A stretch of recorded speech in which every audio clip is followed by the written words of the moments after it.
ഓം ശ്രീ ഗുരുഭ്യോ നമ. ഓം ഗം ഗണപതയേ നമ. ഓം സം സരസ്വതേ നമ.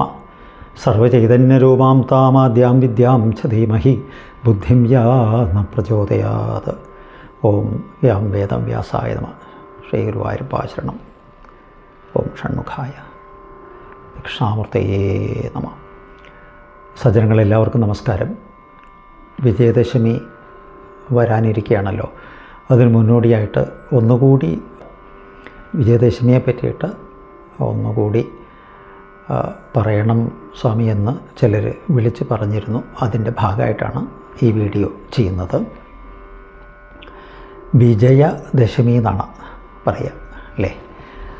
അപ്പോൾ അതിന് നമ്മൾ പ്രധാനമായിട്ട് ഒരാചരണം എന്നത് എഴുത്തിനിരുത്തലാണ്.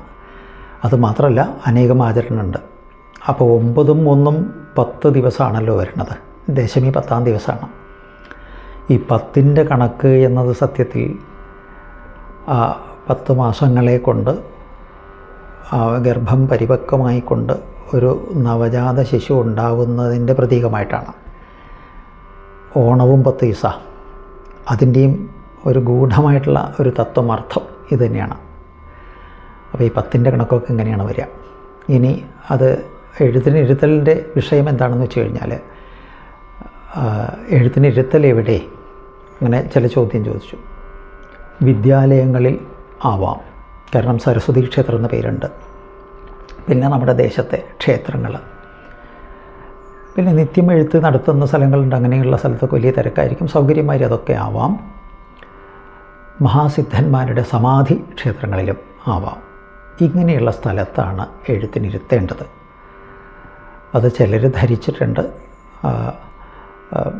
അധ്യാപക വൃത്തി കഴിഞ്ഞ് റിട്ടയർഡായിട്ടുള്ള ആളുകളാണോ ചെയ്യേണ്ടത്, അങ്ങനെയുള്ളവരല്ലേ ചെയ്യുക. അങ്ങനെയുള്ളവർക്ക് ചെയ്യാം. പക്ഷേ അങ്ങനെയുള്ളവരെ ചെയ്യാവൂ എന്നില്ല. കാരണം ആചാര്യന്മാരാണ്, ആചരിക്കുന്നവരാണ്. യദ്യത് ആചരതി ശ്രേഷ്ഠ എന്നുണ്ടല്ലോ, അങ്ങനെയുള്ളവരാണ് എഴുത്തിനിരുത്തേണ്ടത്. അതിലുപരി താൻ ഈ വിദ്യാരംഭം കുറിക്കുന്ന കുട്ടിക്ക് വിദ്യാഭ്യാസപരമായിട്ട് വലിയൊരു ഔന്നത്യവും വിവേകവും ഉണ്ടാവണമെന്ന പ്രാർത്ഥനയും കൂടിയിട്ട് ഉണ്ടാവണം. അതിന് നമ്മൾ ഉപയോഗിക്കുന്നത് ശുദ്ധമായിട്ടുള്ള പാത്രത്തിൽ സ്വല്പം തേന്, പിന്നെ സ്വർണം, മോതിരമോ എന്തെങ്കിലും അതിൽ തൊട്ട് കുഞ്ഞിൻ്റെ നാവിൽ വരയ്ക്കും. ഒരു വര, അത്രയേ ഉള്ളൂ, അത്രയേ വേണ്ടൂ. അല്ലാതെ ഓം ഹരിശ്രീ ഗണപതയെ നമ അവിഘ്നമസ്തു ശ്രീ ഗുരുഭ്യോ നമ എന്ന് പറയുന്നവരെയൊന്നും കുട്ടികൾ നാവ് നീട്ടിത്തരില്ല. ഒരു വര. അതിൻ്റെ ശാസ്ത്രം ലിപി ആദ്യാത്തു യാ രേഖ ശക്തിരേവം ന സംശയ താം രേഖാം സമശ്രുത്യ സാരസ്വത്യപി സംസ്ഥിതി എന്നാണ്. ഈ ലിപിയുടെ മുമ്പിൽ ഉപയോഗപ്പെടുത്തുന്നതായിട്ടുള്ള, അതായത് വരയ്ക്കുന്നതായിട്ടുള്ള യാതൊരു രേഖയുണ്ടോ ആ രേഖയ്ക്ക് ശക്തിയുണ്ട് എന്നതിന് സംശയമില്ല. ആ രേഖയെ സമാശ്രയിച്ചുകൊണ്ട് സരസ്വതി ദേവി അതിൽ അധിവസിക്കുന്നു. അങ്ങനെയാണ് പ്രമാണം. അപ്പോൾ ഈ വരയ്ക്കുമ്പോൾ ചില എഴുത്തുകാരൊക്കെ ശ്രീ എന്നൊക്കെ ഓം എന്നൊക്കെ എഴുതുന്ന രീതിയുണ്ട്. അത് നല്ലതാണ്. പക്ഷേ ചിലർക്ക് താൻ ഇപ്പോൾ ഒരു വിശ്വാസിയാണ് എന്ന് പറഞ്ഞാൽ മോശമാവുമോ മറ്റുള്ളവർക്ക് എന്നൊക്കെ ഈ മതേതരം ചിന്തിക്കുകയും പറയുകയും ചെയ്യുന്ന ചില ആളുകളുണ്ട്. അവർ ചിലപ്പോൾ അത് ഉള്ളിൽ വെച്ചിട്ട് ഒന്ന് വരയ്ക്കും. അതും മതി, കുഴപ്പമില്ല. ആ വരയ്ക്ക് ഈ ഒരു ശക്തി ഉണ്ടെന്ന് മനസ്സിലാക്കുക. ഇനി നമ്മൾ എഴുതുന്നത് ഹരിശ്രീ ഗണപതയെ നമ എന്നാണ്. എന്താണ് ഹരിശ്രീ ഗണപതയെ നമ എന്നതിൻ്റെ അർത്ഥം എങ്കിൽ ഒരിക്കൽ കൂടി നമ്മൾ നേരത്തെ പറഞ്ഞതാണെങ്കിൽ ഒരിക്കൽ കൂടി നമ്മളത് നോക്കാം. ഹ എന്ന അക്ഷരത്തിന് കപടയാദി സംഖ്യപ്രകാരം 8 എന്നാണ് അതിൻ്റെ മൂല്യം. രാ, രീ, രു എന്നൊക്കെ രാ എന്ന ശബ്ദത്തിന്, അക്ഷരത്തിന് 2 അതിൻ്റെ മൂല്യം. അപ്പോൾ ഹ ര അഥവാ ഹരി എന്നെഴുതിയാൽ 82 എന്ന് വരും. അപ്പോൾ ചില കാര്യങ്ങൾ സംസ്കൃതത്തിൽ വേദകാര്യങ്ങളിലൊക്കെ തിരിച്ചിടുന്ന, സോഹം ഹംസ എന്ന് പറഞ്ഞാൽ തിരിച്ചിടുന്ന രീതിയുണ്ട്. അപ്പോൾ എത്ര? 28. പിന്നെ ശ്രീ, അതിൻ്റെ സംഖ്യ 2. ഗ, അതിൻ്റെ സംഖ്യ 3. ണ, അതിന് 5. അപ്പോൾ ഹരി ശ്രീ ഗണ. പ 1. ത 6. എ എന്നതിന്, യാ എന്നതിന് 1 സംഖ്യ. ന എന്നതിന് 0, അതിന് 0, അതിന് വലിയ ഇല്ല, സംഖ്യയില്ല. മ എന്നതിന് 5. അപ്പോൾ നമ്മൾ പഴയകാലത്ത് അമ്മമാർ പറയും കമാന്നൊരക്ഷരം മിണ്ടരുത് എന്ന് പറയുമ്പോൾ കമാന്നല്ല മകാന്നാണ് വരിക. എന്ന് വെച്ചാൽ 5, 1, 51. 51 അക്ഷരം എന്ന് പറഞ്ഞാൽ ഒന്നും മിണ്ടാതിരിക്കുമെന്നാണ് അതിൻ്റെ താല്പര്യം. ഇതാണ് അതിൻ്റെ താല്പര്യം. അങ്ങനെയാണ് അതിൻ്റെ അർത്ഥം. അപ്പോൾ ഇതെല്ലാം കൂടി കൂട്ടി കഴിഞ്ഞാൽ കിട്ടുന്ന അക്ഷരം 51. 51 നമ്മുടെ ശരിക്ക് ലിപി സംഖ്യ. അമ്മ കാളീദേവിയുടെ കഴുത്തിലെ മുണ്ഡമാലയിൽ 51 മുത്തുകൾ. അക്ഷരസ്വരൂപിണിയാണ് അമ്മ എന്ന് പറയുന്നത്. അക്ഷരങ്ങളുടെ പ്രതീകമായിട്ടാണ് കപാല മാല. അതിന് നമ്മൾ പ്രകീർത്തിക്കുന്ന ഒരു സ്തുതി, ഒരു ശ്ലോകം ഉണ്ടല്ലോ. 51 അക്ഷരാളി കലിത തനുലതേ വേദമാകുന്ന ശാഖി കൊമ്പത്തമ്പോട് പൂക്കും കുസുമതയിലേന്തുന്ന പോന്തൻ കുഴമ്പേ ചെമ്പൊൽത്താർ ബാണഡംബ പ്രസവൻ സുഹൃതോപാത്ത സൗഭാഗ്യലക്ഷ്മി സമ്പത്തെ കുമ്പിടുന്നേൻ കഴലിണ വയലാധീശ്വരി വിശ്വനാഥേ. വയലാധീശ്വരി എന്നാണ്. മഴമംഗലത്ത് സുബ്രഹ്മണ്യൻ നമ്പൂതിരി മറ്റാണ് അത് എഴുതിയെന്നാണ് ഞാൻ മനസ്സിലാക്കിയത്. അപ്പോൾ പിറവം ഭാഗത്ത് വയല എന്നൊരു ഗ്രാമമുണ്ട്. അവിടുത്തെ ആ ഭഗവതിയെ സ്തുതിച്ചുകൊണ്ടാണ് വയലാധീശ്വരി. അപ്പോൾ ഇനി ജ്യോതിഷത്തിൽ പറയുന്ന വേറൊരു രീതിയുണ്ട്. പ്രഥമ, ദ്വിതീയ, തൃതീയ, ചതുർത്ഥി, പഞ്ചമി. അതങ്ങനെ 5 ലൈനായിട്ട്. അടുത്ത ലൈനിൽ ഷഷ്ടി, സപ്തമി, അഷ്ടമി, നവമി, ദശമി. അടുത്ത ലൈനിൽ 5 കൂടി. ഏകാദശി, ദ്വാദശി, ത്രയോദശി, ചതുർദശി, പഞ്ചദശി അഥവാ വാവ്. അപ്പോൾ പ്രഥമ, ഷഷ്ടി, ഏകാദശി അങ്ങനെ ലൈനിൽ വരും. അതിന് പറയുന്ന പേര് നന്ദാതിഥികൾ എന്നാണ്. രണ്ടാമത്തെ ദ്വിതീയ, സപ്തമി, ദ്വാദശി അതിന് പറയുന്നത് ഭദ്രാതിഥികൾ. പിന്നെയോ തൃതീയ, അഷ്ടമി, ത്രയോദശി അതിന് ജയാതിഥികൾ. ചതുർത്ഥി, നവമി, ചതുർദശി അതിന് രിക്താതിഥികൾ. പഞ്ചമി, ദശമി, പഞ്ചദശി വാവ് അതിന് പറയുന്ന പേര് പൂർണ്ണതിഥികൾ. അപ്പോൾ നന്ദ, ഭദ്ര, ജയ, രിക്ത, പൂർണ്ണ ഇങ്ങനെയാണ് തിഥികൾ. അപ്പോൾ പൂർണ്ണത്വം ലഭിക്കുന്നത് കൊണ്ടാണ് ആ ദശമി വിജയദശമി. അപ്പോൾ ശ്രീരാമനോട് ബന്ധപ്പെട്ടിട്ടുള്ള ആ കാര്യം ഇതിൽ വരുന്നുണ്ട്.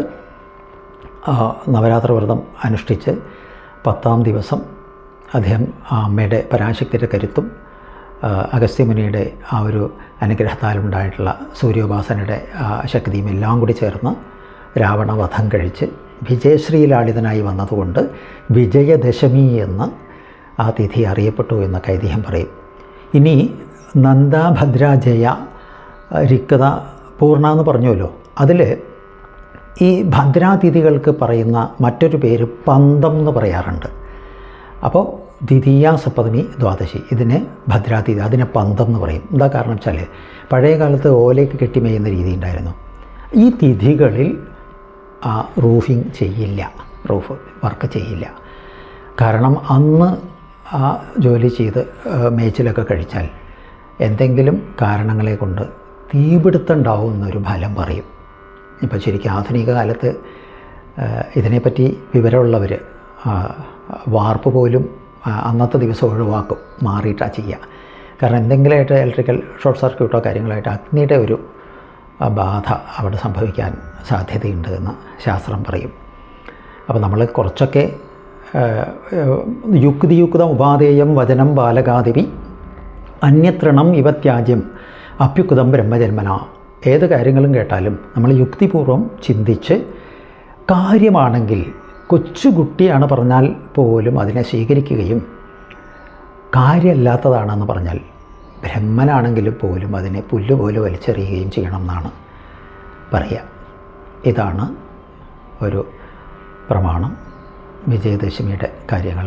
ഇനി ക്ഷേത്രത്തിലോ സരസ്വതി മന്ദിരത്തിലോ എന്ന് വെച്ചാൽ വിദ്യാലയത്തിലോ അല്ലെങ്കിൽ സമാധി ക്ഷേത്രങ്ങളിലോ ആശ്രമങ്ങളിലോ ഒക്കെ നമ്മൾ ഈ എഴുത്തിനിരുത്തുന്ന ചടങ്ങ് ചെയ്തു വന്നു എന്ന് വെച്ചാൽ ആ കുഞ്ഞിൻ്റെ അച്ഛനും അമ്മയും മുത്തച്ഛനോ മുത്തശ്ശിയൊക്കെ ഉണ്ടെങ്കിലോ ഒക്കെ എല്ലാവർക്കും ആവാം.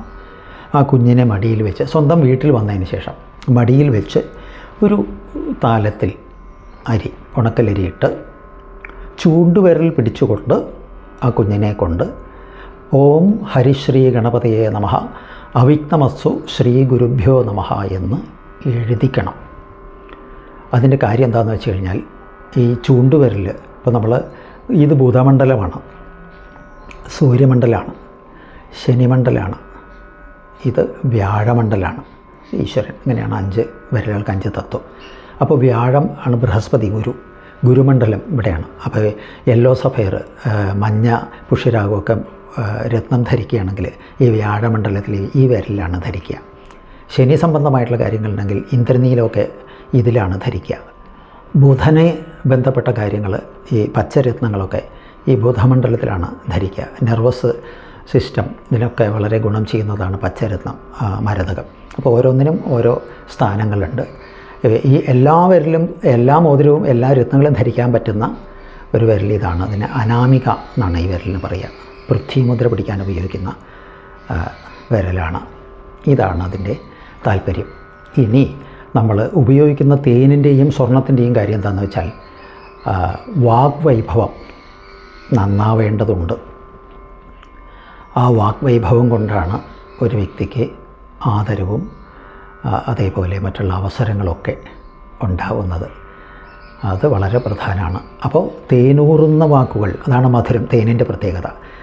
തേനീച്ചയുടെ പ്രത്യേകത, ഈച്ചയും തേനീച്ചയും തമ്മിലുള്ള വിശേഷം എന്താണെന്ന് വെച്ചാൽ ഈച്ച എല്ലാവിടെയും കയറിയിരിക്കും, പക്ഷേ തേനീച്ച അങ്ങനെ എല്ലാവിടെയും കയറിയിരിക്കില്ല.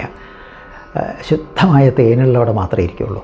അപ്പോൾ പലതിലും പങ്കെടുക്കുന്ന ആളുകളുണ്ട്, സെലക്റ്റീവായിട്ട് വേണ്ടതിൽ മാത്രം ഭാഗമാകുന്ന ആളുകളുണ്ട്. അപ്പോൾ നമ്മൾ ഇതേപോലെ തേനീച്ച ആവണം എന്നാണ് അതിൻ്റെ താല്പര്യം. അപ്പോൾ അതാണ് ആ തേനിൻ്റെ പ്രാധാന്യം. അങ്ങനെ ശുദ്ധമായിട്ടുള്ള തേന്, അതിന് ഗുണം എന്നത് എന്താണ്? നല്ല അസ്വദനീയമായിട്ടുള്ള മധുരമാണ്. അതാണ് നാവിൽ വയ്ക്കുന്നത്. ആ നാവിൽ നിന്ന് വരുന്ന കാര്യങ്ങൾ മധുരതരമായാൽ, മറ്റുള്ളവർക്ക് ആശ്വാസം നൽകുന്നതായാൽ, ആനന്ദം നൽകുന്നതായാൽ, മറ്റുള്ളവരെ ഉണർത്താൻ ഉപകരിക്കുന്നതായാൽ, സ്വർണം എന്നത് ഐശ്വര്യത്തിൻ്റെയും സമൃദ്ധിയുടെയും ലക്ഷ്മിയുടെ ഒക്കെ ഒരു കലയാണ്. അപ്പോൾ നമുക്ക് ലക്ഷ്മിത്വവും മറ്റു വൈഭവവും ആദരവും എല്ലാം ലഭിക്കും എന്നതിൻ്റെ ഒരു സൂചന കൂടി ഇതിൽ ഉണ്ട്. അപ്പോൾ അതുകൂടി മനസ്സിലാക്കണം. കാരണം ദുഷ്ടസംസർഗം വരാതെയിരിക്കണം, ശിഷ്ടരായുള്ളവർ തോഴരായിടണം, നല്ല കാര്യങ്ങളിൽ പ്രേമമുണ്ടാവണം, നല്ല വാക്കോതുവാൻ ത്രാണിയുണ്ടാവണം, കൃത്യങ്ങൾ ചെയ്യുവാൻ ശ്രദ്ധയുണ്ടാവണം, സത്യം പറഞ്ഞിടാൻ ശക്തി ഉണ്ടാവണം. അങ്ങനെയാണല്ലോ പ്രാർത്ഥന. അപ്പോൾ വേണ്ട രീതിയിൽ കരുത്താർജിച്ചുകൊണ്ട് ജീവിതം സുന്ദരമായിട്ട് ആനന്ദകരമായിട്ട് ഉപയോഗപ്പെടുത്താൻ സാധിക്കട്ടെ എന്ന് ആത്മാർത്ഥമായിട്ട് പ്രാർത്ഥിക്കുന്നു. നിങ്ങൾക്ക് ഏവർക്കും വിജയദശമി ആശംസകൾ. ശ്രീ മഹാദേവി നമോ നമഃ. ശ്രീ മഹാദേവി നമോ നമഃ.